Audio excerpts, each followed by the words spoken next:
के एपिसोड 10 की शुरुआत में हम लोग जूही को देखते हैं जो कि जिनवू से कहती है कि तुम बिल्कुल एक अलग पर्सन बन गए हो, वहीं पर मैं बिल्कुल भी चेंज नहीं हुई हूँ। तो जिनवू कहते हैं हाँ काफी सारी चीजें हुई है, एक्सपीरियंस सभी लोग को अलग अलग अफेक्ट करता है। तो जूही कहती है हाँ लेकिन मुझे लगता है कि मैं काफी कमजोर हूँ, मैंने इसे सुधारने की भी कोशिश करी पर मैं नहीं कर पाई। मुझे ए, बी और सी रैंक के रेड्स के अंदर पार्टिसिपेट करना चाहिए, लेकिन फिर भी मैं जान पूछ के डी और ई रैंक की रेड को ही चुनती हूँ। तभी मैं तुमसे मिली और तभी मैं तुम्हें बार बार हील करती आ रही थी। पहले तो ये काफी ज्यादा अनोइंग था क्योंकि तुम बहुत बार इंजर्ड हो जाते थे, लेकिन तुम जैसे तैसे करके सर्वाइव कर जाते थे। मैं तुम्हारी वो आंखें कभी नहीं भूल सकती हूँ जो कि वाइटिलिटी को दिखाती है। तुमने मुझे ये देखकर प्रॉमिस किया था कि हम लोग बाहर जाकर खाना खाएंगे, लेकिन तुम इस चीज को आप वापस ले सकते हो क्योंकि मैंने डिसाइड कर लिया है कि मैं रिटायर हो रही हूँ, मैं अपने पेरेंट्स के पास वापस जा रही हूँ। अगर तुम भी वहाँ पर आओ तो मुझे जरूर बताना, मैं तुम्हें शहर घुमाऊंगी। तो अब जिनवू कहते हैं ठीक है, मैं तुम्हें फिर से इन्वाइट करूंगा अगर ऐसा हुआ तो। ऐसा बोलने के बाद जिनवू अब उससे वो क्रिस्टल ले लेता है, जिसके बाद अब जूही वहाँ से चली जाती है। तभी जिनवू को वो की बात याद आती है जो कि उसे कह रहा होता है कि मुझे बिल्कुल भी विश्वास नहीं है कि तुम जैसा एक ई रैंक का हंटर कैंग को हरा सकता है, लेकिन तुम्हारी रीअवेकनिंग की चेकिंग पहले ही हो चुकी है। लेकिन फिर भी मुझे लगता है कि मुझे तुम्हें वार्निंग दे देनी चाहिए। अगर तुम जिंदा रहना चाहते हो तो केयरफुल रहना, क्योंकि जो वो वाला इंसिडेंट हुआ था जहाँ पर हुआन दोंगसुक की पूरी टीम खत्म हो गई थी, लेकिन उसमें सिर्फ तुम और एक डी रैंक का हंटर सर्वाइव किया था। ये जानकर शायद से हुआन दोंगसुक का छोटा भाई हुआंग दोंगसु तुम दोनों को टारगेट करेगा। ये सुनकर जिनवू कहते हैं क्या हुआन दोंगसु जो कि एस रैंक हंटर है वो मेरे पीछे पड़ा है? तो वो कहते हैं हाँ, इससे फर्क नहीं पड़ता कि डंजन के अंदर क्या हुआ था, उसे बस अपने भाई की चिंता है। वहीं पर तुम सर्वाइव कर गए थे। लो एस रैंक के हंटर के सामने पावरलेस है।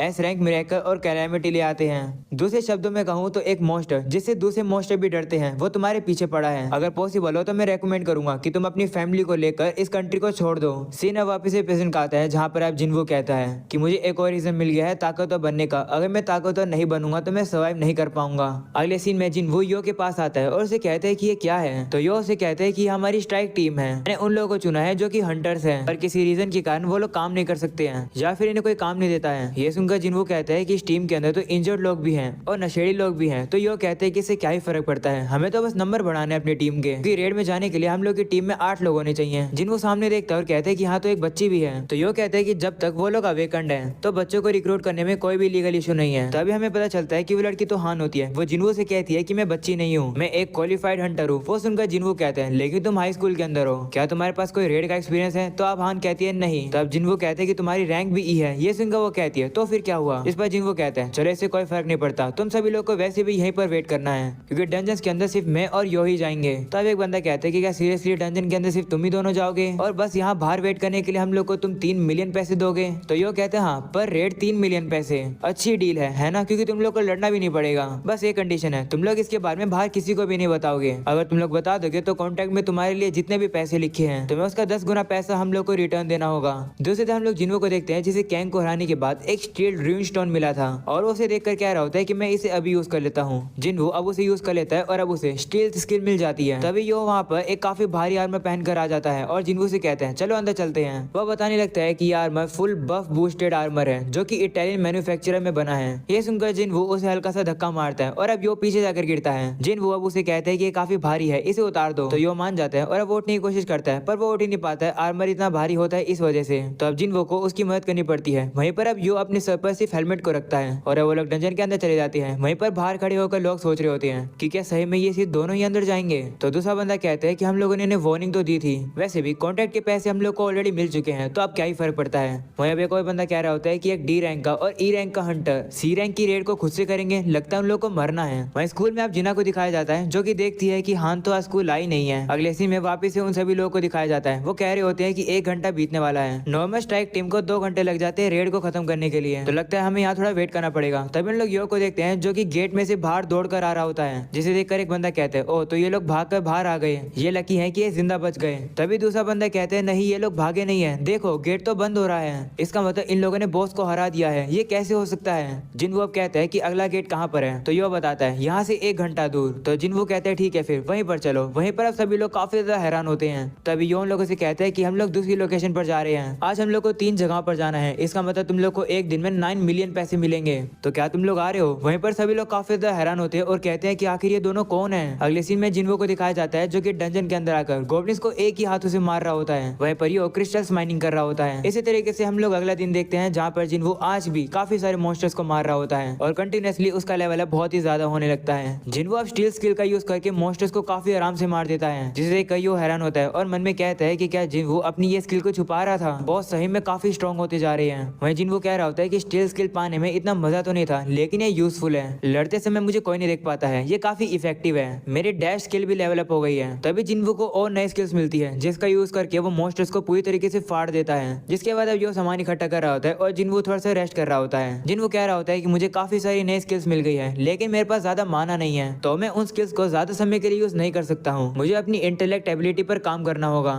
चीजें काफी स्मूथली चल रही है, क्या मुझे डीमन कैसल में जाना चाहिए? नहीं, शायद से ये थोड़ा अभी जल्दी है, मेरी रैंक अभी शायद बी और ए के बीच में होगी, अभी नहीं लगता मैं उस डंजन को क्लियर कर पाऊंगा। तभी जिनवू के सामने एक नोटिफिकेशन आती है जिसमें लिखा होता है कि प्लेयर एक रिक्वायर्ड लेवल तक पहुंच चुका है। जिनवू के सामने अब एक जॉब चेंज क्वेस्ट आती है जिसे देखकर वो थोड़ा सा कंफ्यूज हो जाता है। अगले सीन में हम लोग व्हाइट टाइगर गिल्ड के एक बंदे को देखते हैं जो कि अपने मैनेजर जिनका नाम एन होता है उनके पास एक रिपोर्ट लेकर आता है। रिपोर्ट को पढ़कर एन हैरान होता है और कहते हैं क्या 150 मिलियन कोई सी रैंक के गेट्स के लिए इतना पैसा लगा रहा है? तो कीचुल कहते हैं हाँ, इतने पैसे एक स्ट्राइक टीम लगा रही है और वो मार्केट रेट से डबल प्राइस दे रहे हैं गेट के लिए। तो अब एन कहता है कि इस टीम का लीडर तो योजिनो है, इसके बारे में तो मैंने कभी नहीं सुना। तो कीचुल बताता है कि वो लड़का योजिन कंस्ट्रक्शन के प्रेसिडेंट का छोटा बेटा है। ये सुनकर एन हैरान हो जाता है और कहता है कि लगता है कोई अमीर बेटा खेलने के लिए ये सब कर रहा है। तभी वो देखता है कि लिस्ट के अंदर जिनवू का भी नाम लिखा होता है जो कि एक ई रैंक का हंटर है। कीचुल बताता है कि इस टीम के अंदर जितने भी लोग हैं वो सभी कमजोर हैं। तभी एन को याद आता है और वो कहता है कि मैंने जिनवू का नाम डबल डंजन वाले इंसिडेंट से सुना है, जिनवू उसी इंसिडेंट से कनेक्ट है, लगता है कुछ ना कुछ तो है। अगले सीन में हम लोग यो और जिनवू को देखते हैं जो कि टाइम से पहले ही गेट को क्लियर करके आ जाते हैं। जिनवू वहां से जा रहा होता है तभी हान उसे देख रही होती है, उसे देखकर जिनवू कहता है क्या हुआ, जिस पर वो शर्मा के कहती है कुछ नहीं। अगले सीन में कीचुल एन से हैरान होकर कहता है क्या आपको लगता है कि जिनवू रीअवेकन्ड हुआ है? पर आपको ऐसा क्यों लगता है? तो अब एन कहता है कि जिनवू 3 इंसिडेंट में इन्वॉल्व हुआ था और हर बार सर्वाइव कर गया। पहला इंसिडेंट था डबल डंजन, दूसरा इंसिडेंट था हांग दोंगसू की स्ट्राइक टीम जो खत्म हो गई थी वो वाला इंसिडेंट, और तीसरा कैंग वाला इंसिडेंट। हर बार काफी सारे लोग मरते हैं लेकिन कुछ लोग बच जाते हैं, उनमें से जिनवू भी होता है, तो शायद से उसकी रीअवेकनिंग हुई है। तो कीचुल कहते हैं ठीक है, वैसे हम लोग जा कहाँ पर रहे हैं? तो एन कहते हैं जिनवू को अपनी टीम में लेने के लिए। अगले सीन में वो लोग गेट के पास पहुंचते हैं और देखते हैं कि सभी हंटर्स तो आराम कर रहे होते हैं। ये देखकर एन हैरान होता है और कहते हैं कि क्या यहाँ पर कोई पिकनिक चल रही है? तभी हान उनके पास आती है और कहती है कि तुम यहाँ नहीं आ सकते हो, ये एरिया बंद है। तो एन कहते हैं माफ कर दो, हमें कुछ हंटर दिखे तो हम लोग क्यूरियस होकर यहाँ पर आ गए, वैसे तुम यहाँ पर क्यों हो, तुम्हारे लिए खतरा नहीं है क्या? तो वो कहती है कि मुझे बच्चा मत समझो, मैं एक हंटर हूँ। तो एन कहते हैं क्या इसका मतलब तुम इस स्ट्राइक टीम की एक पार्ट हो? जिस पर वो कहती है हाँ। ये सुनकर एन हैरान होता है और अपने मन में कहता है इसका मतलब जिनवू ने अपनी पूरी टीम को यहीं पर छोड़ दिया और अकेले डंजन क्लियर करने चला गया। अगर मेरी अजम्पशन सही है तो मेरे हाथ काफी बड़ी चीज लगी है। ऐसा बोलने के बाद अब वो वहां से चला जाता है। तभी यो और जिनवू गेट से बाहर आते हैं। वहीं पर जिनवू यो से कहते हैं कि कल का शेड्यूल क्या है, कल मुझे कुछ करना है, तो क्या मैं कल की छुट्टी मार सकता हूँ? तो यो कहते हैं कि कल के लिए मैंने कुछ गेट्स को रिजर्व किया है, क्या मैं उन्हें कैंसिल कर दूं? तो जिनवू कहते हैं नहीं रहने दो, पैसा वेस्ट हो जाएगा नहीं तो यो कहते हैं कि मैं उन्हें 2 दिन के लिए होल्ड कर सकता हूँ। तो जिनवू कहते हैं ठीक है, अभी के लिए उन्हें डिले कर दो। तो यो कहते हैं ठीक है। वही हम लोग को पता चलता है कि एन छुपके से इन लोग की बातों को सुन रहा था। अगले सीन में हम लोग चोय को देखते हैं जो कि देखता है कि एक उसकी साथी जेजू आइलैंड के समय पर मारी गई, वहीं पर चोय उसके लिए कुछ भी नहीं कर पाया। तभी उसकी आंखें खुलती है और पता चलता है कि वो तो सपना देख रहा था। वह अब उठकर परेशान हो जाता है और कहते हैं कि ये सपना फिर से मुझे आया। जिसके बाद अब वो एक फाइल को निकालता है और कहते हैं कि अब समय आ गया है। हम लोग देखते हैं कि ये फाइल एक टॉप सीक्रेट मिशन की है जो कि जेजू आइलैंड का है। अगले सीन में हम लोग जिनवू को देखते हैं जो कि घर जा ही रहा होता है। तभी उसे एन मिलता है और वह जिनवू से कहता है अचानक से मिलने के लिए माफी चाहता हूँ, मैं एन हूँ, व्हाइट टाइगर गिल्ड के सेकंड एडमिनिस्ट्रेटिव टीम का मैनेजर। अगले सीन में वो लोग कैफे में आकर बात करते हैं। एन जिनवू से कहते हैं कि आपको पता ही होगा कि व्हाइट टाइगर गिल्ड कंट्री की सबसे बेस्ट गिल्ड में से एक है। हम लोग हमेशा न्यू टैलेंट्स को ढूंढते हैं, अगर आप हमें ज्वाइन करोगे तो योजिन कंस्ट्रक्शन आपको जो पैसा पे कर रही है मैं आपको उसका डबल दूंगा। अगर आपको फिर भी उसके बाद कुछ चाहिए हो तो बता देना। एन अब अपने मन में सोच रहा होता है कि जिनवू एक ई रैंक का हंटर इतने अच्छे ऑफर को मना करेगा ही नहीं। तभी जिनवू से कहता है कि वैसे व्हाइट टाइगर गिल्ड का हेडक्वार्टर की कीमत कितनी है? तो एन कहता है ये कैसा क्वेश्चन हुआ, वैसे शायद से 50 बिलियन होगी। ये सुनकर जिनवू कहता है इसका मतलब तुम अपना हेडक्वार्टर मुझे दे रहे हो? ये सुनकर एन कहता है मुझे कुछ समझ नहीं आया। तो जिनवू अब उसे सारी बात बताता है, जिसे सुनकर एन हैरान होता है और कहता है क्या योजिन कंस्ट्रक्शन आपको 30 बिलियन दे रही है? तो जिनवू कहते हैं हाँ, उन लोगों ने मुझे योजिन कंस्ट्रक्शन की बिल्डिंग की इतने मार्केट वैल्यू ऑफर करी है, तो अगर तुम इसके डबल देने वाले हो तो तुम्हें मुझे 50 बिलियन देने होंगे। अगर तुम्हें विश्वास नहीं होता तो तुम डॉक्यूमेंट देख लो। तो अब एन थोड़ा सा परेशान से बात करनी होगी। ये सुनकर जिनवू कहते हैं ठीक है, फिर हमारी डील यहीं खत्म होती है। जिनवू अब वहाँ से जा रहा होता है। वहीं पर अब एन कहता है मैं काफी ज्यादा डेस्परेट हो गया था, मुझे पहले पता कर लेना चाहिए था कि जिनवू की योजिन कंस्ट्रक्शन के साथ क्या डील है। तब जिनवू उससे कहता है कि वैसे तुम्हें मेरे बारे में किसने बताया, तुम मुझ पर निगरानी रख रहे हो क्या? ये सुनकर एन घबरा जाता है और पीछे मुड़ता है और देखता है कि जिनवू तो वहाँ पर होता ही नहीं है। तभी उसके गाल पर जिनवू एक कट मार देता है, जिसे देखकर एन हैरान होता है और कहता है कि तो स्टील स्किल है। अब मुझे समझ आया कि योजिन कंस्ट्रक्शन जिनवू को इतने ज्यादा पैसे क्यों दे रही है। वो अब जिनवू से कहता है माफ कर दो, तुम पर निगरानी रखने के लिए बिना बताए, पर मैं तुम्हें कोई भी हार्म नहीं पहुंचाना चाहता हूँ। तो जिनवो कहता है सच सच बताओ। तो अब एन कहता है कि मार्केट से सारे डंजन खरीद लिए गए थे,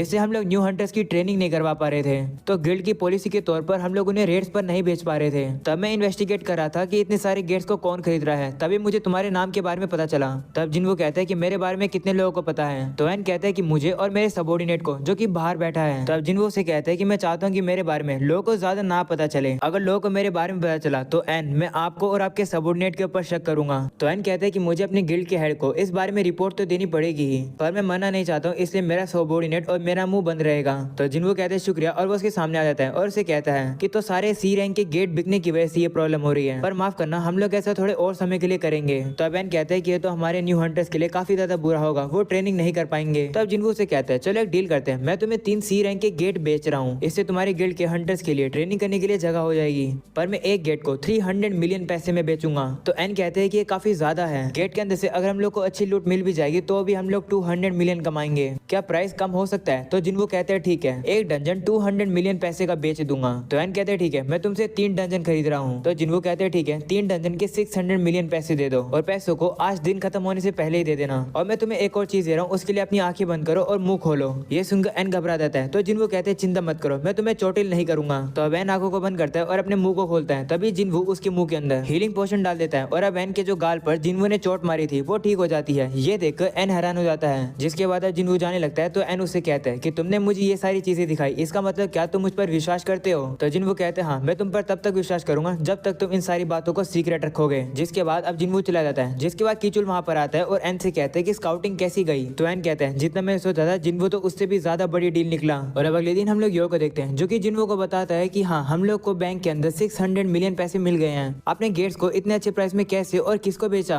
तो जिनवो कहता है कि ये बात एक सीक्रेट है। अगले सीन में हम लोग कीचुल को देखते हैं, जो कि एन से कहते हैं कि सी रैंक के गेट्स और भी ज्यादा थे। योजन कंस्ट्रक्शन ने सिर्फ 3 ही खरीदे थे, आपको उन्होंने 200 में बेचे, वहीं पर बाकी लोग 70 मिलियन या फिर उससे कम में बेच रहे हैं। उसने आपको धोखा दे दिया। ये सुनकर एन हैरान हो जाता है और कहता है कि मैं तो जिनवो को स्काउट करने में ही फेल हो गया, और साथ में उसने मुझे स्कैम भी कर दिया। इसका मतलब जो ताकतवर होता है उसके अंदर सब कुछ करने की हिम्मत होती है। तभी वो देखता है कि उसे जिनवो की तरफ से एक मैसेज आता है, जो कि उसे कहता है कि मैंने बदला ले लिया, अब हम लोग बराबर हो गए हैं, अब मैं भूल जाऊंगा कि तुमने मुझ पर नजर रखी थी। ये सुनकर एन कहता है ओह, मुझे अब समझ आया, जिनवो से पंगा नहीं लेना